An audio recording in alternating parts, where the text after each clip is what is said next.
I was sitting quietly with my 10-year-old grandson at my son's second wedding when he suddenly gripped my hand and whispered, "Grandma, I want to leave now."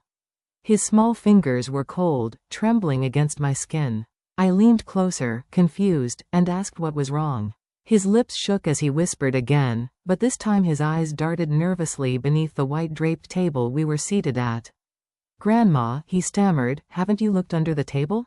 For a moment, I thought he was playing a prank or trying to get out of the long ceremony. But then, I noticed his face had turned pale, his eyes wide with real fear. Slowly, my heart began to race as I reached down, my fingers brushing the cloth that touched the floor. And right then, I froze. Because something, or someone, was under that table. I'll tell you all about it, but first let me introduce myself properly. My name is Margaret. I am 72 years old, speaking to you right now from Charleston, South Carolina, here in the United States. And before I continue this story, please make sure you like this video, subscribe, and click on the notification button so you don't miss more of my upcoming true and shocking stories. I'd also love to know from which part of the country you're watching this story, so type it down in the comments below. Now, let me take you back. The story started on what should have been a beautiful day. The sun was bright, the flowers in the garden glistened with morning dew, and music floated softly through the air. It was the day of my son Thomas's second wedding. Now, I have to be honest with you. I had mixed feelings about this wedding. My son's first marriage had ended in heartbreak. His wife, Linda, had left him after 10 years together, and the divorce had torn our family apart. Thomas had 2 children from that first marriage, his daughter, Emily, who was 12, and his son, Jason, my sweet grandson who sat by my side that day, only 10. They had taken the divorce the hardest. I tried my best to comfort them, but there are some wounds only time can heal. So, when Thomas told me he was remarrying, I wanted to be supportive. I wanted him to find happiness again. But deep down, I wondered, was this too soon? Would his children accept this new woman into their lives? Her name was Catherine. She was younger than Thomas by nearly 10 years, elegant and poised, the kind of woman who turned heads when she walked into a room. She smiled warmly, but I often caught her eyes scanning people sharply, almost as if she were measuring them. I tried not to judge, but something about her unsettled me. Still, that morning, I dressed in my best pale blue dress and pearl necklace, determined to celebrate the day for my son's sake. The venue was a grand garden hall decorated with white roses and gold ribbons. Guests arrived in their finest clothes, laughter and chatter filling the air. A string quartet played near the fountain, and waiters moved around serving glasses of champagne. Jason had been unusually quiet all morning. While other children played and laughed, he stuck close to me, holding my hand and avoiding everyone else. At first, I thought he was just shy. After all, weddings can be overwhelming for a child. But as we took our seats for the ceremony, I noticed him glancing around nervously, his little brow furrowed. The vows began, and everyone's eyes were fixed on Thomas and Catherine. The minister's voice rose and fell, steady and calm. But I couldn't focus fully, because Jason kept tugging at my sleeve, his small body tense. When the applause rang out after, "You may kiss the bride," the crowd cheered, and music played again. The new couple walked down the aisle hand in hand, smiling brightly. Guests clapped, some wiped tears from their eyes.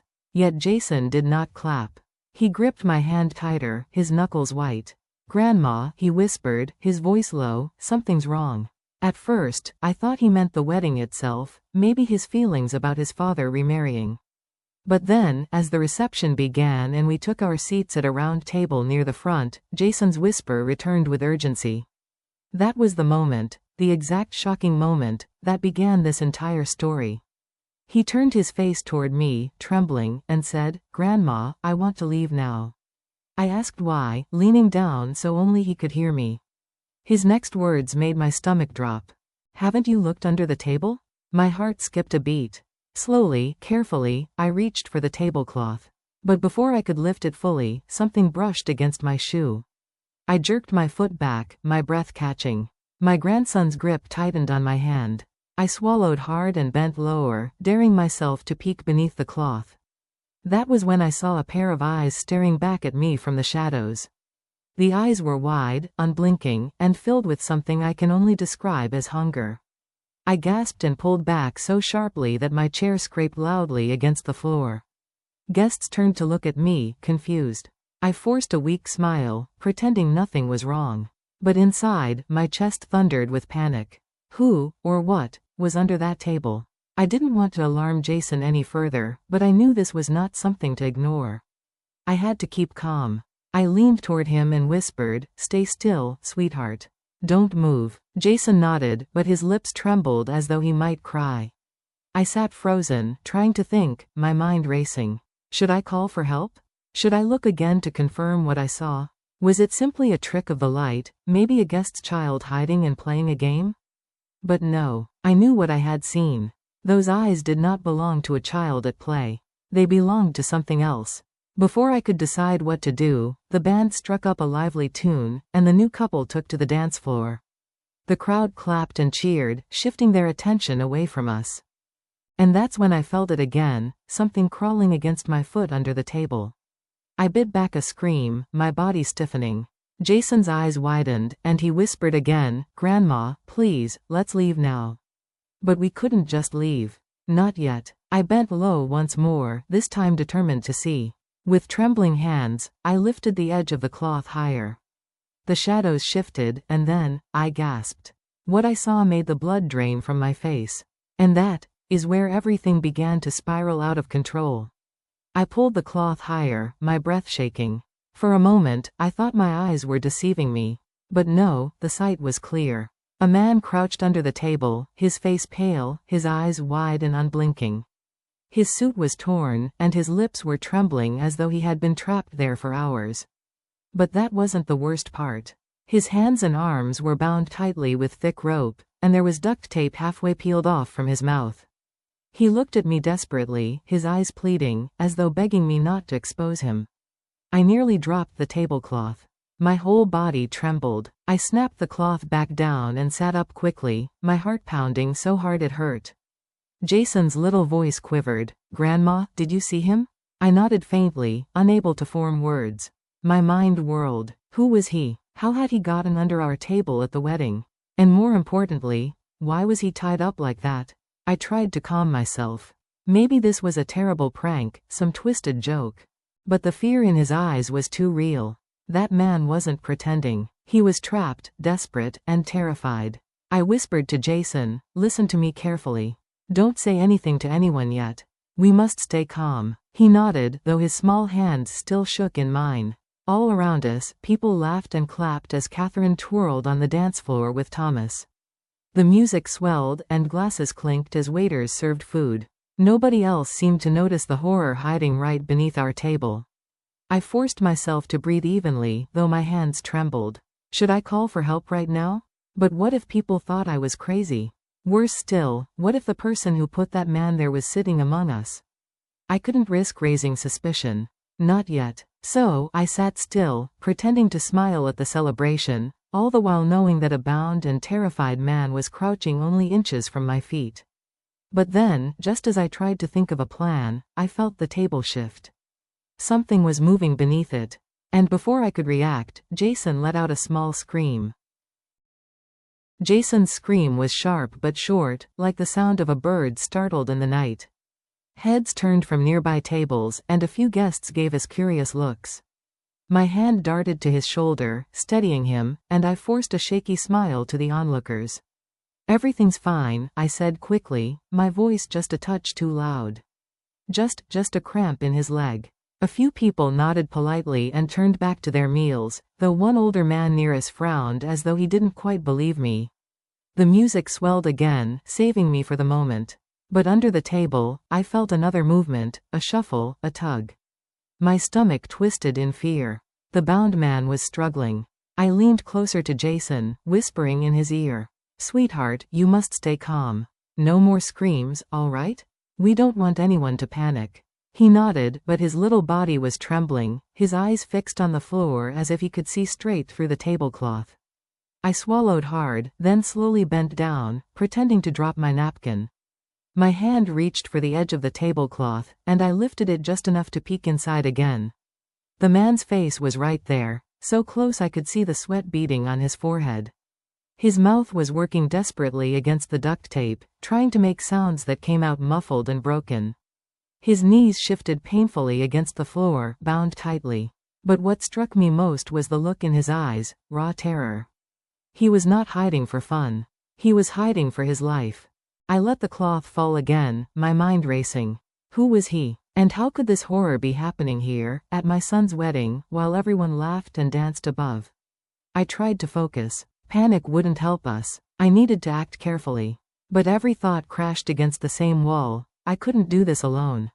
I glanced around the room. Waiters carried trays of food, guests leaned close in conversation, Catherine's laughter rang out like a silver bell as she danced with Thomas.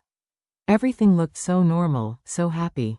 No one else knew what Jason and I knew, that under our table was a man who should not be there. Jason leaned against me, whispering again, "Grandma, we have to help him." My heart ached at the fear in his voice, but also at the bravery in it. He was only 10, yet he understood this wasn't something to ignore. "I know, sweetheart," I whispered back. "We will. But we have to be smart. If we rush, we might make things worse." His wide eyes searched mine. Worse how? I didn't want to scare him more, but he deserved the truth. Whoever tied him up, they might be here, watching us. We don't know who to trust yet. He bit his lip, nodding slowly.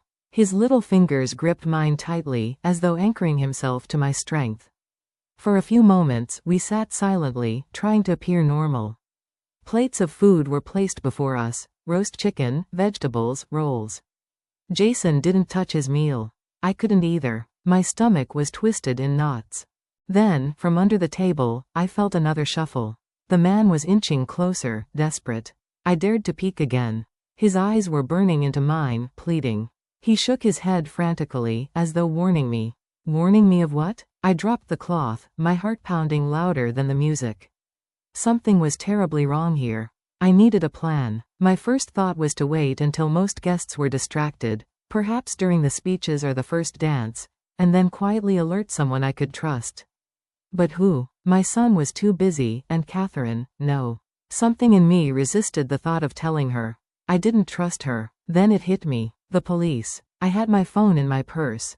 If I could slip away quietly, I could call for help. I glanced at Jason. "Listen," I whispered. "In a few minutes, I'll say I need to use the restroom. I'll call the police. You stay here, keep calm, and don't move." His face went pale. "No, don't leave me here with him. He won't hurt you," I said quickly, though I wasn't certain of it. "He needs help, and I won't be gone long.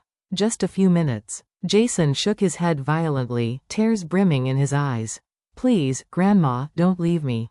I sighed. He was right. I couldn't leave him alone with that terror crouched below us. My plan needed adjusting. Maybe I could take Jason with me, pretend he wasn't feeling well. Yes, that could work. But before I could decide, something happened that shattered my thoughts completely. The table jolted, hard, knocking over Jason's glass of water. Guests nearby gasped as the glass clattered, spilling across the tablecloth. I quickly grabbed napkins, dabbing at the mess, forcing a nervous laugh. "Clumsy me," I said, though my voice quivered. But I knew the truth. That jolt had not come from me. It had come from underneath.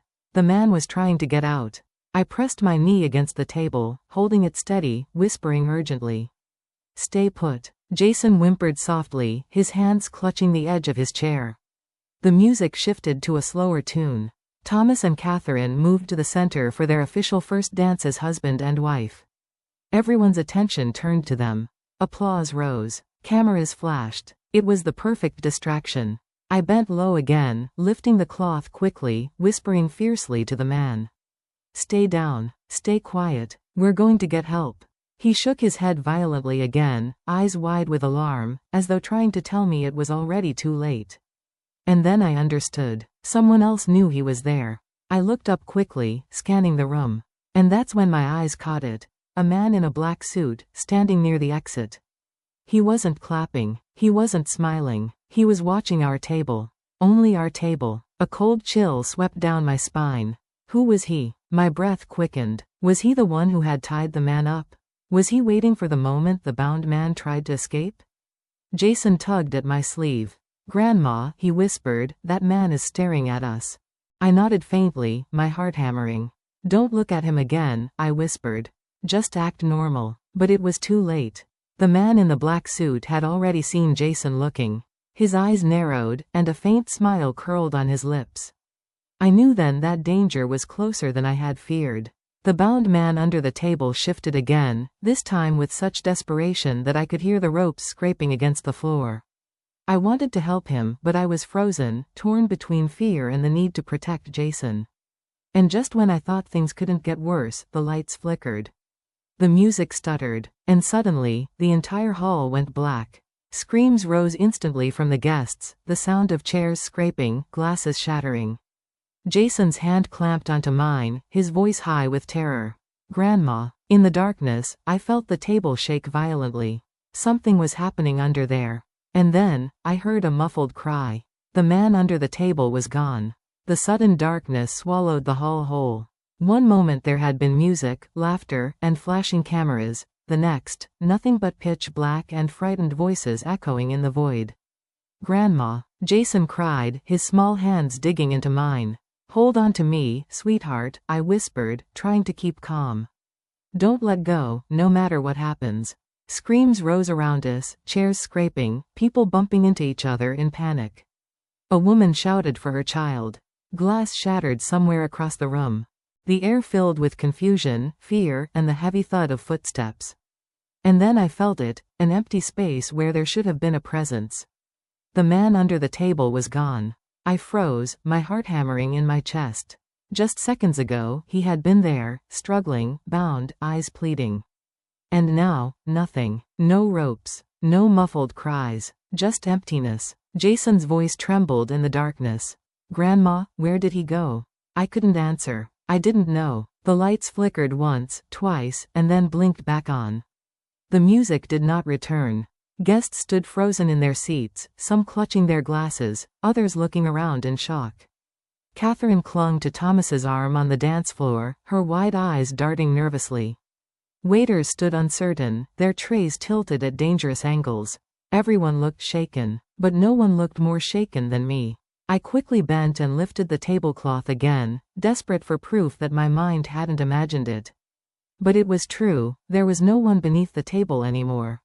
No ropes, no duct tape, not even a scuff mark on the floor. Gone. Completely gone. Jason's voice rose in panic. "Grandma, he was there. You saw him, right?"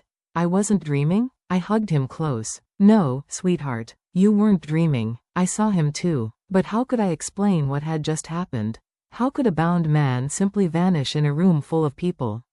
Unless someone had taken him when the lights went out." My eyes darted across the room, searching. And then I saw him again, the man in the black suit. He stood near the exit, his hands folded neatly in front of him, his face calm and cold as though none of the chaos had touched him. And for the briefest moment, his eyes locked with mine. He knew. I felt a chill ripple down my spine. Jason followed my gaze, then buried his face into my shoulder. "Grandma, I don't like him. He's scary." I stroked his hair, forcing a calmness I didn't feel. "Don't worry, darling. I won't let anything happen to you." But even as I said it, I knew the truth. Something dark had just unfolded at my son's wedding. And whatever it was, Jason and I were caught right in the middle of it. The sudden darkness swallowed the hall whole. One moment there had been music, laughter, and flashing cameras. The next, nothing but pitch black and frightened voices echoing in the void. "Grandma," Jason cried, his small hands digging into mine. "Hold on to me, sweetheart," I whispered, trying to keep calm. "Don't let go, no matter what happens." Screams rose around us, chairs scraping, people bumping into each other in panic. A woman shouted for her child. Glass shattered somewhere across the room. The air filled with confusion, fear, and the heavy thud of footsteps. And then I felt it, an empty space where there should have been a presence. The man under the table was gone. I froze, my heart hammering in my chest.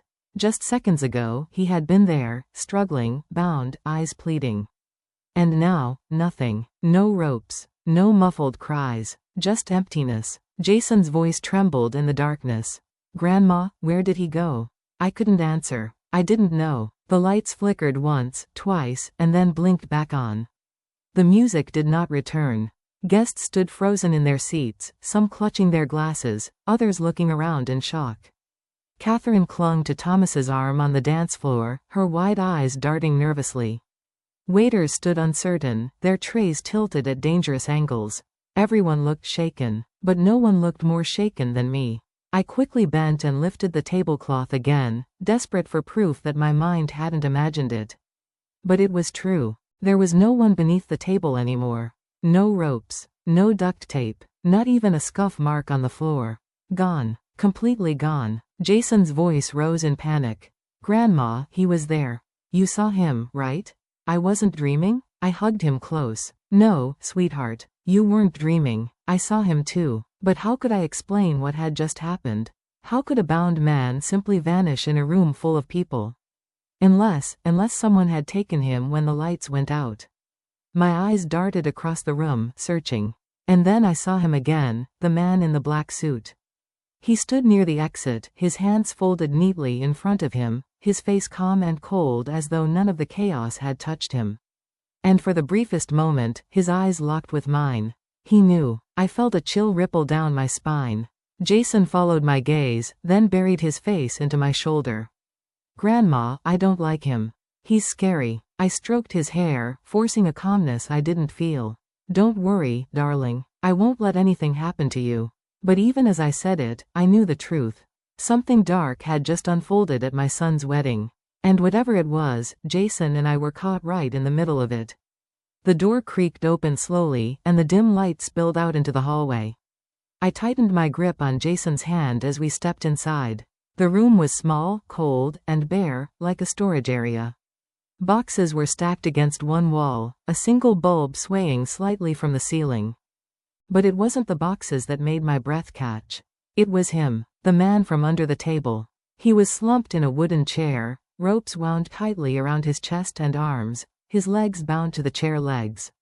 His head jerked up when we entered, and his eyes widened with the same desperate plea I had seen before.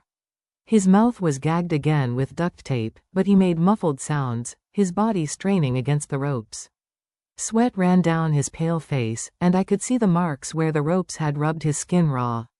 Jason gasped. Grandma, it's him. We found him. I put a finger to my lips.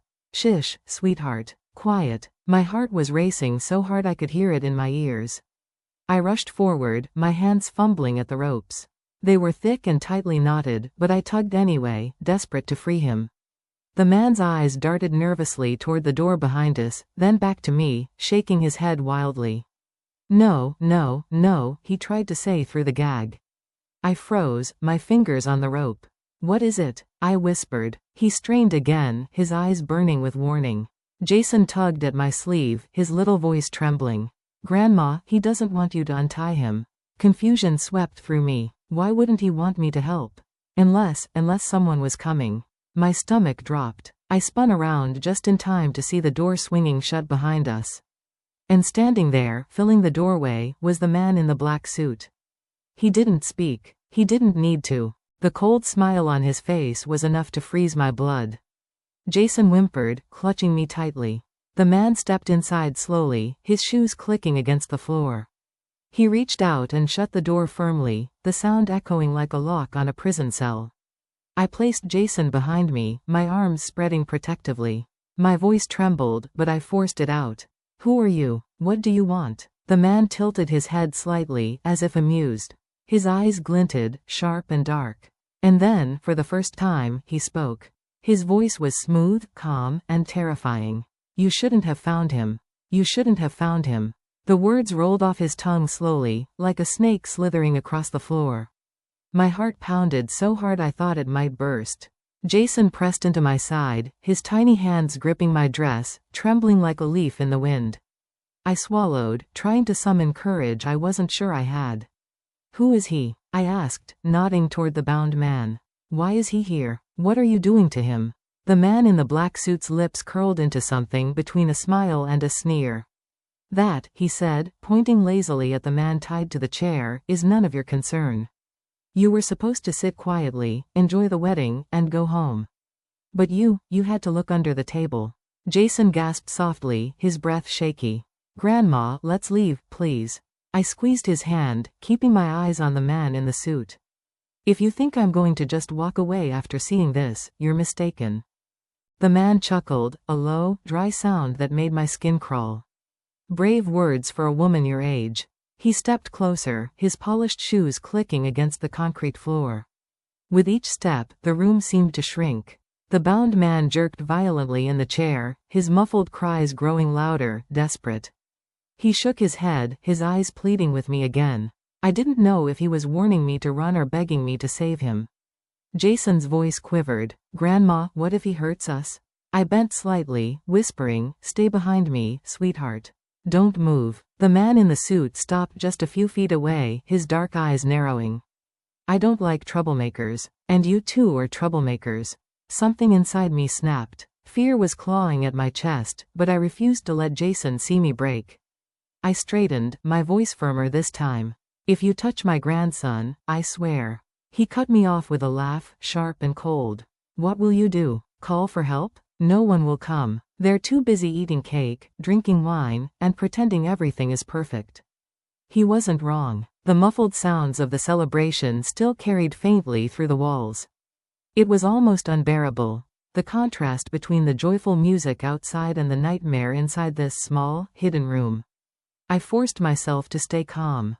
If I panicked, Jason would panic too. I had to think. Fast. My eyes flicked to the boxes stacked against the wall. Maybe there was something sharp hidden there, scissors, tools, anything. But moving for them would be risky. The man in the suit was watching me like a hawk. Jason tugged my sleeve, whispering so faintly I barely heard. Grandma, the ropes. Maybe we can cut them. He was right, but how? My eyes darted again to the boxes. If I could just reach. The man in the suit suddenly tilted his head, his expression darkening.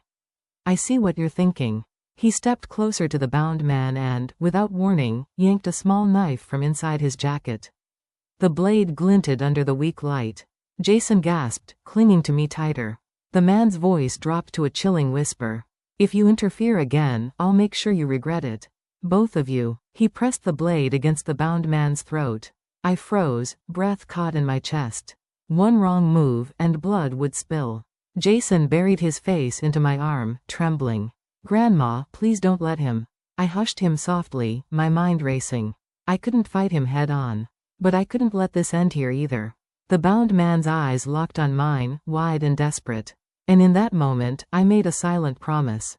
I would find a way to save him. No matter the cost. The knife's glint under the dim bulb seemed to swallow the whole room. My breath caught in my throat as the man in the black suit pressed the blade lightly against the bound man's throat. Jason's trembling fingers dug into my arm. He tried to look away, but his eyes kept darting back, wide and horrified. Grandma, he whispered, barely audible, he's going to hurt him. I hushed him, though my own voice trembled. Not if we stay calm. But inside, I was screaming. The man in the suit smirked, tilting his head slightly as if studying my reaction. You see, this is why you shouldn't meddle. If you had just ignored what was under your table, you'd be sipping champagne right now. But no, you had to get curious. Jason buried his face in my arm, muffling a sob. My hand instinctively smoothed his hair, even as my eyes stayed locked on the knife. What do you want with him? I asked, my voice steadier than I felt. Why tie him up? Why hide him here? The man in the suit chuckled darkly. As if I'd explain myself to you. He leaned closer to the bound man, his blade grazing the skin of his neck. Some secrets should stay buried. The bound man thrashed violently against the ropes, his muffled cries sharp with terror. His eyes pleaded with me, not just for freedom, but for me to do something, anything. Every instinct screamed at me to grab Jason and run. But run where? The man stood between us and the only door. And even if I could make it past him, I couldn't leave the bound man to die. My eyes flicked again to the stacked boxes by the wall. If there was something, anything, I could use as a weapon. But the man in the suit was watching me too closely. He hadn't missed a single movement since we entered. Jason tugged softly at my sleeve, whispering, Grandma, maybe if we scream, someone will hear us? The idea tugged at me. If we shouted loud enough, maybe the guests outside would hear through the thin walls. But it was a gamble. If help didn't come fast enough, the man with the knife could silence us forever. No, I whispered back, kissing Jason's hair softly. Not yet. We need the right moment. The man in the suit sneered. Whispering secrets, are we? Do you think anyone can save you in here? He pressed the blade harder, and a thin red line appeared on the bound man's neck. Jason gasped in horror. My chest clenched. Stop, I shouted, unable to hold back. My voice echoed off the walls, sharp and trembling. If you hurt him, everyone will notice. They'll know something's wrong. You won't get away with this. The man tilted his head, amused. Get away with it? My dear, you don't understand. No one in that hall will ever know. His words chilled me to the core. But then something unexpected happened. The bound man stomped his foot against the floor, hard, making a loud bang that startled all of us. His eyes blazed with a sudden intensity. He jerked his head toward the boxes stacked against the wall, then back at me. My breath caught. He was trying to tell me something. Something important. The man in the suit whipped his head toward me, suspicion flashing in his eyes. What did he just tell you? I forced my expression to remain blank. Nothing. He's just panicking. The man narrowed his eyes, clearly not convinced. Jason whispered again, trembling. Grandma, he was pointing at the boxes. I nodded faintly, pretending to adjust Jason's sleeve so the man wouldn't notice us communicating. I saw, but I had no idea what was in those boxes, or how to reach them without drawing attention. The man in the suit straightened, lowering the knife slightly but still keeping it close. Here's how this works, he said coldly. You two will walk out of this room. You'll return to the wedding and smile like nothing happened. And you'll never speak of this man again. Jason gasped. You're just going to leave him here? The man's eyes snapped to Jason, and my heart stopped. I stepped quickly in front of my grandson, shielding him. Don't you dare look at him that way. My voice was fierce, sharper than I'd expected. He's just a child. The man smirked. Children have big mouths. Sometimes too big. Jason whimpered, clutching my waist. My blood boiled with both fear and anger. I had to act. I had to do something. The bound man stomped again, this time leaning his chair just enough to bump the boxes stacked nearby. One of the smaller ones toppled, spilling its contents across the floor, tools. Rusty nails, an old hammer, and scissors. The man in the suit glanced at the mess, then back at me. Stay away from that. But in that instant, Jason broke free from my arms. With a burst of courage I didn't expect, he darted forward, snatched the scissors off the floor, and tossed them toward me. The man in the suit roared, lunging forward. I caught the scissors, my hands shaking, and instinct took over. I swung them up defensively, the sharp tips pointed toward his chest. Don't you touch him, I screamed, my voice echoing. The man froze, his eyes narrowing at the sight of the blade in my hand. His smirk vanished, replaced by something colder, anger. Jason scrambled back to my side, his face pale but determined. The room crackled with tension, the air thick with the possibility of violence. My chest heaved with fear and adrenaline. And then, from somewhere down the hallway outside, footsteps approached. Heavy, fast. The man in the suit's expression darkened. He slipped the knife back into his jacket, his eyes darting toward the door. He wasn't expecting anyone else.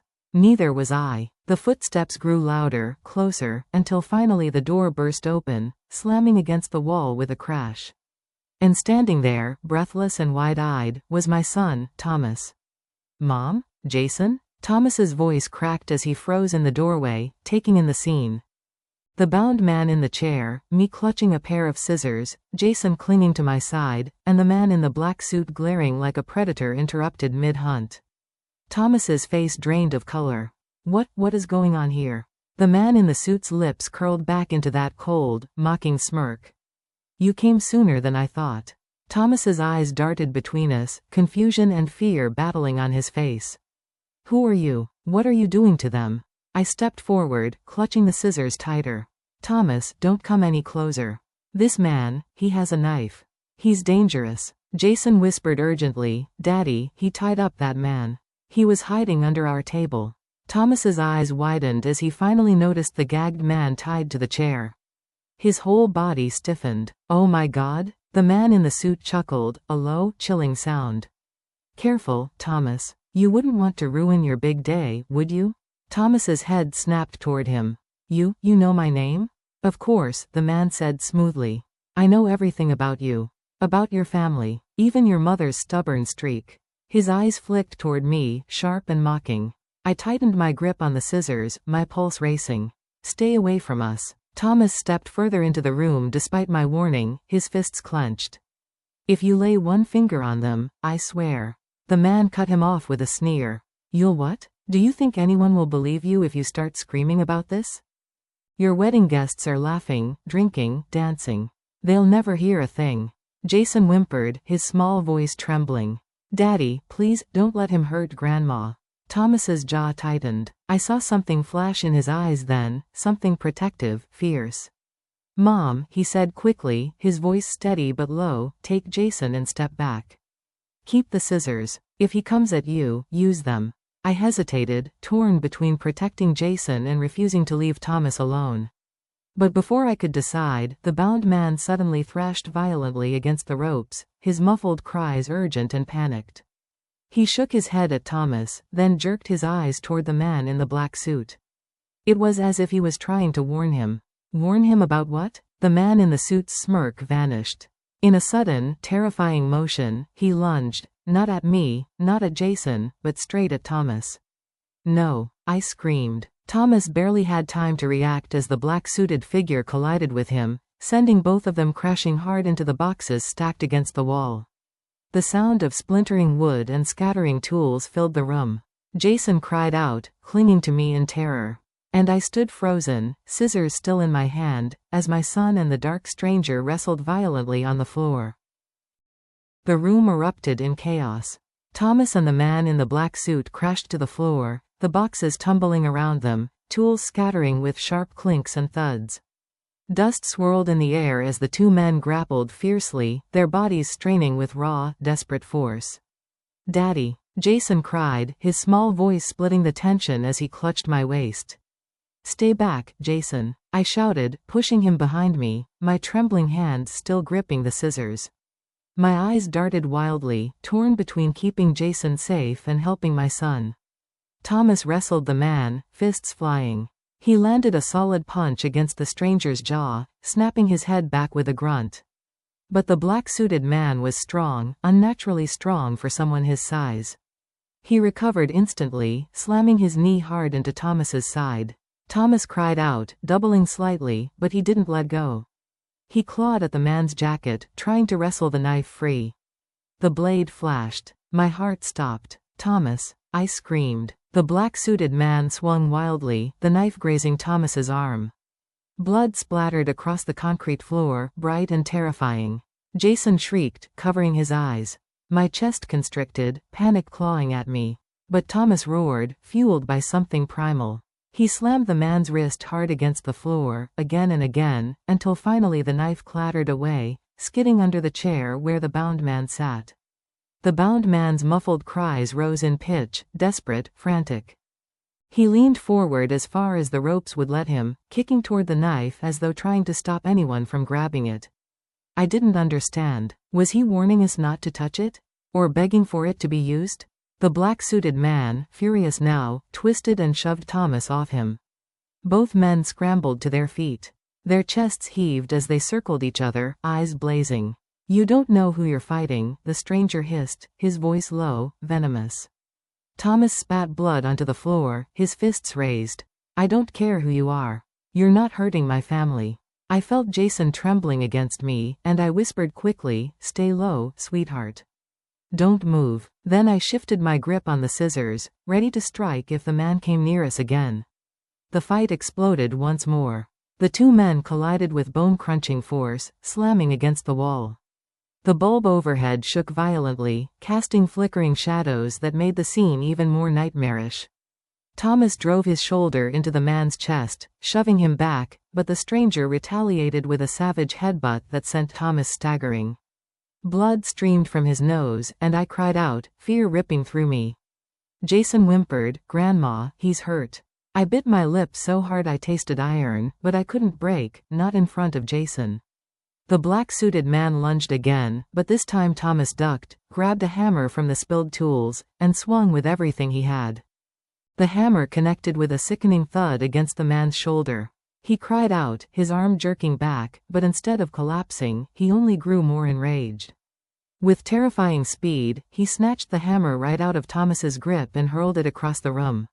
It clanged against the concrete, spinning out of reach. The bound man stomped his feet again, rocking violently in the chair, muffled screams tearing through the gag. His eyes, wide, frantic, fixed on me. He nodded toward the scissors still in my hand. I froze, realization dawning. He didn't want me to fight with them. He wanted me to cut him loose. But could I do it in time? Thomas groaned, slammed hard against the wall again. The stranger's hand gripped his throat now, squeezing. Thomas's face reddened, his breath strangled. His fingers clawed desperately at the man's iron-like grip. No, Jason screamed, tears streaming down his cheeks. My hands shook violently, but there was no more time to think. With a burst of resolve, I darted forward, dropping to the bound man's side. His eyes widened with hope as I slashed the scissors against the ropes binding his wrists. The thick fibers resisted, but I pressed harder, sawing with trembling urgency. The man in the suit whipped his head toward me, fury blazing. "Stop," he roared. Thomas used that split second of distraction. With the last of his strength, he shoved the man backward, breaking his chokehold. They both staggered, colliding again in a violent struggle. I sawed harder. Finally, the rope frayed and snapped, freeing one of the bound man's arms. He yanked it loose instantly, grabbing the gag and ripping it from his mouth. "Don't let him touch the knife," he gasped hoarsely, his voice raw from silence. "Whatever you do, don't let him touch it." My blood froze. The knife. I spun, and to my horror, the black-suited man was already crawling toward it. His dark eyes gleamed, desperate, unhinged. Thomas lunged, grabbing the man's ankle, trying to drag him back. They rolled on the floor, struggling fiercely, both reaching, clawing, desperate for the blade. I darted forward, slamming my foot down on the knife just as the black-suited man's hand closed in. The metal pressed cold against the sole of my shoe. He looked up at me, his face twisted with rage. "Move your foot," he snarled, his voice low and chilling. "You don't know what you're dealing with." Jason whimpered behind me, clutching the bound man's freed arm. The stranger's hand shot forward, grabbing my ankle, his grip crushing, inhuman. Pain shot through my leg and I gasped, but I pressed harder, pinning the knife under my shoe. The freed man staggered to his feet, still half bound but wild with determination. He shoved Jason gently behind him, then launched himself at the stranger with a roar. The two men collided, crashing into the boxes once more. Dust exploded in the air as they fought viciously. I stumbled back, grabbing Jason into my arms, my chest heaving. Thomas crawled toward me, coughing, blood trickling from his nose and lip. "Mom?" "Jason, stay back." But the fight wasn't over. The stranger, fueled by something dark and unnatural, twisted violently, throwing the freed man across the room. He slammed into the wall with a sickening thud and crumpled, groaning. Then, with terrifying speed, the black-suited man turned back toward me. His eyes locked on mine, blazing with a fury that felt more than human. And with a roar, he lunged. He came at me like a shadow ripping free of the darkness, his eyes blazing with something more beast than man. Jason screamed and clung to me, his tiny arms wrapped so tightly around my waist I could hardly breathe. "Stay back," I shouted, thrusting the scissors out in front of me. The black-suited man didn't slow. He lunged, his hands outstretched, fingers curled like claws. At the last moment, Thomas hurled himself into the path, tackling the man with a grunt. They hit the ground hard, rolling across the concrete floor. The sound of fists, grunts, and scraping echoed in the small room. My heart pounded in my ears, every beat screaming that we were seconds from disaster. "Mom, get Jason out," Thomas shouted between gasps, his voice raw, desperate. But the door was blocked by their fight, their tangled bodies slamming against the frame again and again. There was no way out, not without stepping over them. The freed man staggered upright, still half bound, his chest heaving. Blood trickled from his mouth, but his eyes burned with urgency. "Listen to me," he croaked, pointing toward the knife glinting under the chair. You must not let him touch that blade again. If he does. He broke off, coughing violently. Jason's wide eyes darted from the man to me. Grandma, what does he mean? I don't know, I whispered, but deep inside, dread churned. That knife was no ordinary weapon. I felt it, like a cold hum in the air, heavy and wrong. The black-suited man snarled, shoving Thomas back with terrifying strength. He clawed toward the chair, his gaze locked on the blade beneath it. No, I screamed, rushing forward. I kicked the knife again, sending it skittering further away across the floor. It clanged and spun, stopping near the corner. The man's head snapped toward me, his expression darkening to pure hatred. You'll regret that, Jason whimpered, burying his face into my dress. My hands shook, but I forced my voice steady. If you want it, you'll have to go through me. For the first time, I saw the man hesitate. Just for a breath. His eyes narrowed, his chest heaving, and in that pause I realized, he wasn't invincible. He could be stopped. Thomas staggered back to his feet, wiping blood from his nose. He placed himself between us and the man, his voice firm despite the exhaustion. You're not getting that knife. Not today. The man's lips curled into a cold smile. Then all of you will fall with him. He lunged again, this time straight at Thomas, faster, harder, like a force of nature. The impact knocked Thomas back into the wall with a sickening crack. He gasped in pain, his body slumping, and I screamed his name. Jason's cry filled the room, sharp and terrified. And as the man in the black suit turned toward us again, the freed prisoner staggered forward, raising his voice in a hoarse shout that shook me to the bone. Margaret, run. Margaret, run. The prisoner's hoarse voice ripped through me like a lightning strike. My grip on Jason tightened instantly, and I spun toward the door. But the black-suited man was faster, always faster. He twisted away from Thomas's crumpled body and lunged for us, his hand grazing the fabric of my sleeve as I yanked Jason toward the hallway. We tumbled out just as the freed prisoner hurled himself at the man, slowing him down for a precious second. Go, he shouted again, his voice cracking with pain. I didn't need to be told twice. Jason's small hand clutched mine, slick with sweat, as we bolted down the narrow corridor. My heart hammered in my chest, every beat screaming at me to move faster. Behind us, the sound of bodies colliding, fists striking, and the man's furious roar echoed through the walls. It was a sound I would never forget. Grandma, hurry. Jason sobbed, his little legs pumping as fast as they could. I'm right here, sweetheart. I gasped, dragging him along, refusing to let go. My lungs burned, my knees ached, but terror drove me forward. We burst out of the corridor and into another part of the venue, a service hallway, dimly lit and lined with storage rooms. The music from the wedding hall throbbed faintly through the walls, laughter and clinking glasses mocking the nightmare unfolding just steps away. Jason's voice shook as he whispered, Grandma, why isn't anyone hearing us? They will, I panted, even though doubt gnawed at me. We just need to get closer. But then, a sound froze us both. Footsteps. Slow, steady, echoing. I turned my head sharply, my stomach dropping.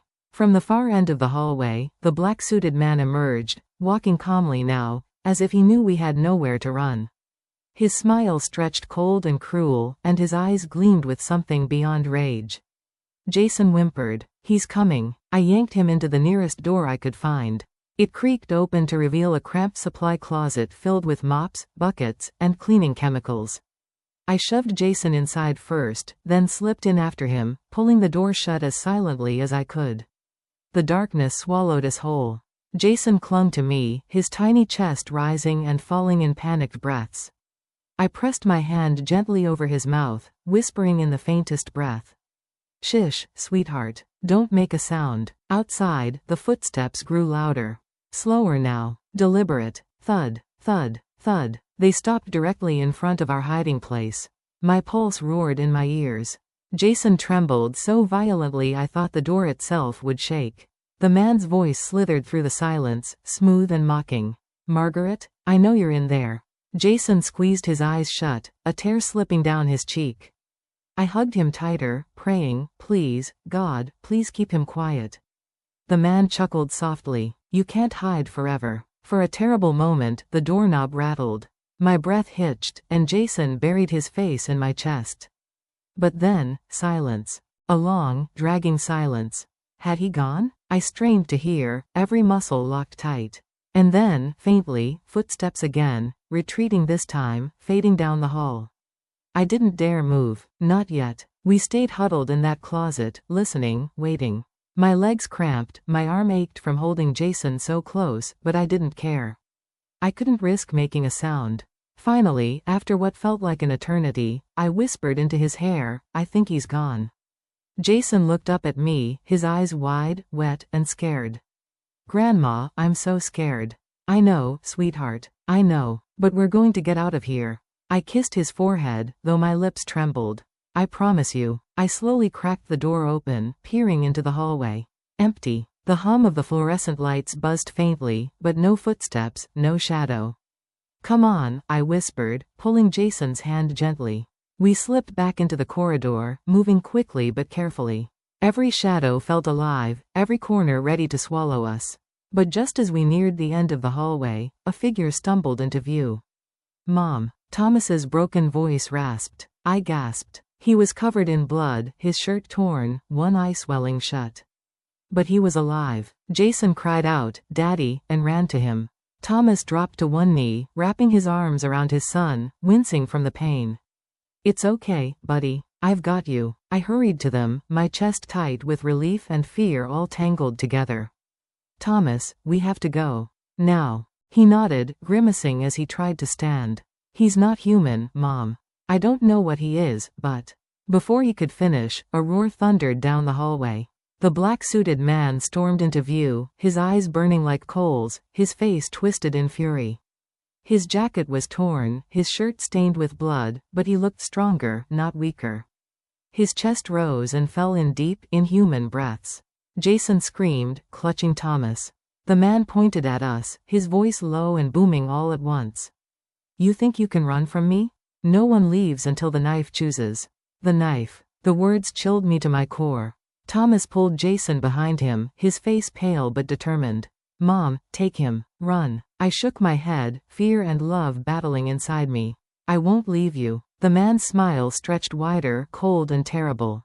He began striding toward us, each step echoing like doom. My hand tightened on Jason's shoulder, torn between fleeing and fighting. And then, as he neared, something happened that froze us all. The freed prisoner staggered into the hall from behind him, bloodied but alive, holding something in his hand.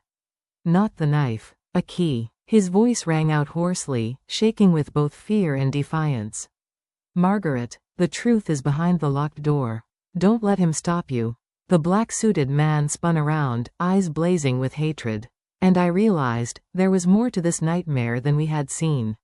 Much more. The hallway crackled with tension. The prisoner's voice echoed, ragged and desperate.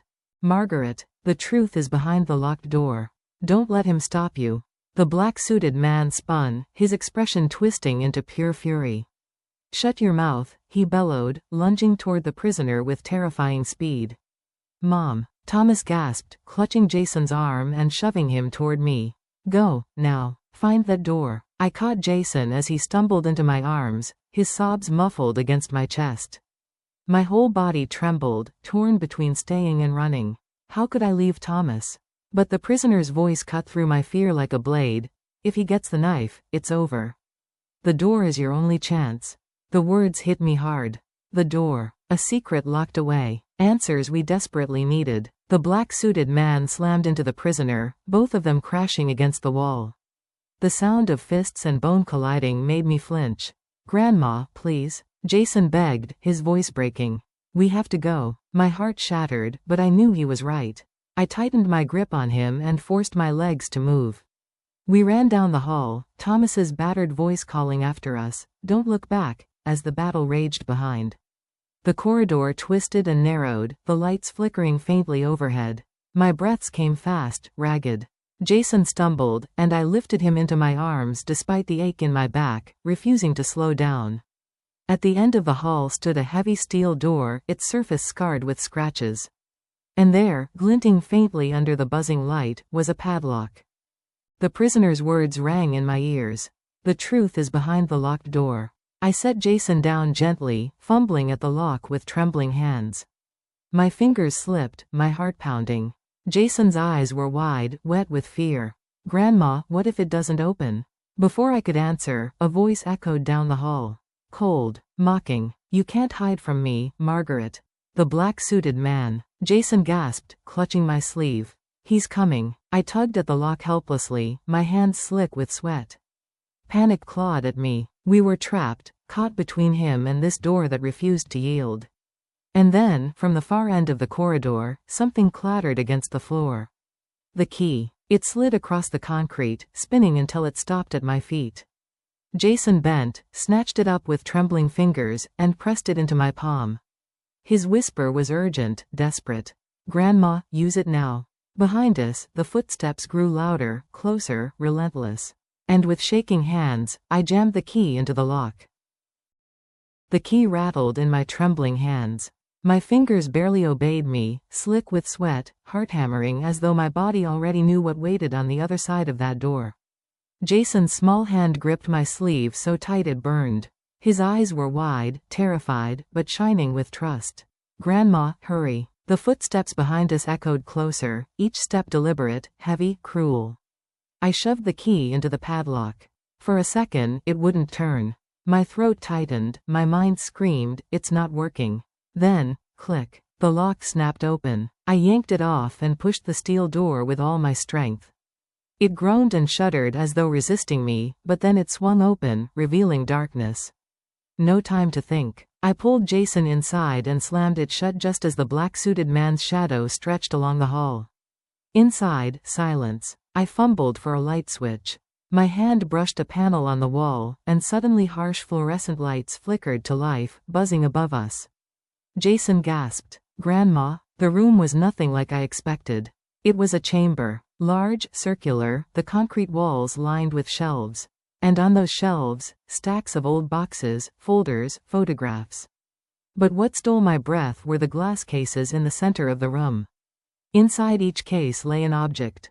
A knife. A mask. A pair of rusted chains. A small child's shoe, blood-stained and worn. Jason pressed closer against me, his face buried into my side. "Why does it look like this?"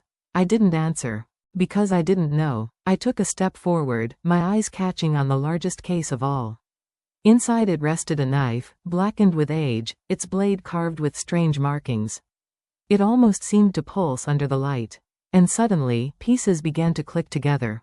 The prisoner's words. "If he gets the knife, it's over." The black-suited man's obsession. The knife chooses. This was it, the source of his power. "Grandma," Jason whispered again, tugging at me. "We shouldn't be here." "I know, sweetheart." My voice was low, shaky. "But I think this is what he wanted." And then, bang. The steel door shook violently.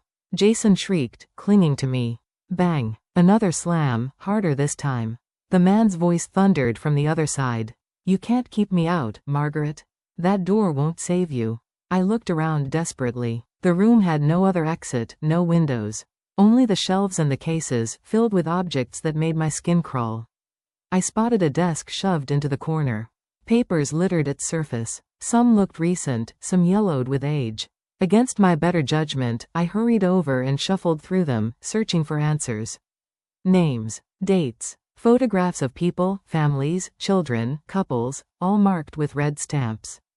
Some said, found. Others said, missing. And in the corner of one photograph was something that froze my blood. Me, a younger me, smiling faintly at a picnic with Thomas as a little boy. The word, observed, was stamped across it. I staggered back, my chest tightening. "Oh, God?" Jason peeked at the photo and frowned in confusion. "That's you, Grandma. Why's your picture here?" Before I could answer, the prisoner's voice rang out faintly through the door.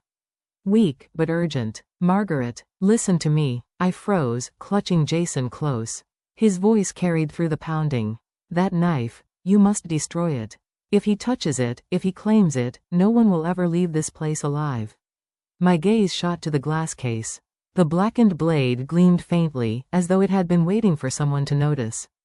The door rattled harder, bolts straining, metal bending.